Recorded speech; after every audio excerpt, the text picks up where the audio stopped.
அவன் பக்கத்துல இருக்க திமிர்ல அவளும் நடுவுல பூந்து உன்னால முடிஞ்சதை பண்ணுங்கறா. இதுக்கு மேலேயும் அவளை விட்டு வச்சா நம்ம இந்த வீட்டுல இருக்க முடியாது. நம்மளையும் காலி பண்ணிடுவா. அவளை காலி பண்ண நேரம் வந்துருச்சா நீ? அவ நம்ம கிட்ட வசமா மாட்டிக்கிட்டா. என்ன சொல்ற? அத்தை கோவில்ல இருந்து வரட்டும், நீ சந்தோஷமான விஷயத்த அவங்கள வச்சுக்கிட்டு நான் சொல்றேன்.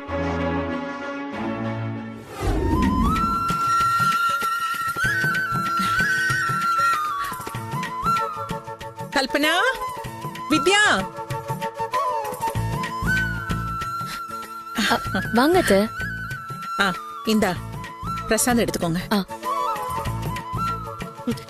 அம்மா, உங்ககிட்ட ஒரு முக்கியமான விஷயம் சொல்லணுமா? உங்களுக்காக தான் நாங்க எல்லாரும் காத்துட்டு இருக்கோம்.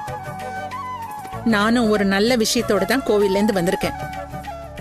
கல்பனா கல்யாணம் முடியாம இழுத்துட்டே இருக்குன்னு நானும் ரொம்ப நாளா கவலைப்பட்டுட்டு இருந்தேம்மா. அதுக்கான தீர்வு என்னன்னே தெரியல. ஆனா சாமியே என் குழப்பத்தை தெளிவாக்கி எனக்கு ஒரு வழியை காட்டிடுச்சுமா. நீங்க என்னத்த சொல்றீங்க? ஆமாம்மா, இந்த குடும்பம் நிம்மதி இல்லாம தவிக்கிறதுக்கு உன் கழுத்துல இன்னும் தாலி ஏறாம இருக்கிறது தான் காரணமா.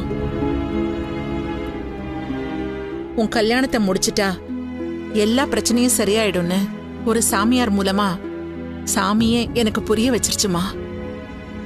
இது நமக்கே தெரிஞ்சது தானமா. ஆனா அருண் தான் இதுக்கு ஒத்தே வரமாட்டானே. அதையே காரணமா சொல்லி இனிமே அவன் போக்குல அவனை விட்டுறக்கூடாது. இப்பவே அவன் என் வார்த்தையை மதிக்க மாட்டேங்கிறான். அந்த ரஞ்சிதாவோட மாடிக்கே குடி போயிட்டான். அவளை கூட்டிக்கிட்டு அங்க இங்கன்னு வேற சுத்திட்டு இருக்கான். இது இப்படியே போச்சுன்னா அவ என் பையனை மொத்தமா எங்கிட்ட இருந்து பிரிச்சிருவாமா. அது நடக்க கூடாதுன்னா கல்பனாவுக்கும் அருணுக்கும் உடனே கல்யாணத்தை முடிக்கணும். இன்னைக்கு இத பத்தி அவங்கிட்ட பேசணும். எங்க அவன்? அருண், அருண்! அம்மா, அவன் இன்னும் வீட்டுக்கு வரலமா. போன் பண்ணி எப்படா வருவேன்னு கேட்டா 2 நாள் ஆகும்ன்றான். கிளம்பி இப்பவே வாடான்னு அவன் கிட்ட சண்டை போட்டேன். உடனே போன் அவ புடுங்கி 2 நாள் கழிச்சுதான் வருவோம், உங்களால முடிஞ்சதை பாத்துக்கோங்கன்னு திமிரா பேசுறா. அருண் மாடிக்கு போனதுல இருந்து அவ ஆட்டம் ரொம்ப அதிகமாயிடுச்சுமா. அருண் முழுசா நம்ம பக்கம் வந்துட்டா இனிமே யாராலே எதுவும் பண்ண முடியாதுங்கிற ஆணவத்துலதான் இப்படிலாம் நடந்துக்கிறா. இல்லம்மா, கல்பனாக்கும் அருணுக்கும் கல்யாணம் முடிஞ்சிட்டா அவளோட ஆட்டம் தானாவே அடங்கிடும்.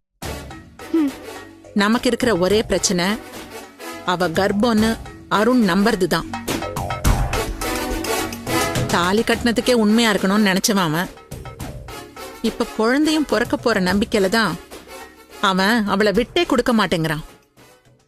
அந்த நம்பிக்கையை மட்டும் உடைச்சிட்டா போதும், அவனே ரஞ்சிதாவை துரத்திட்டு அப்புறம் கல்பனா கழுத்துல தாலியை கட்டிடுவாமா.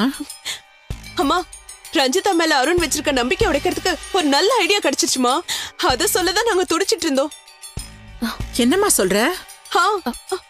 அத்தை, இங்க இருந்து பேச வேண்டாம், வெளில போய் பேசலாம் வாங்க.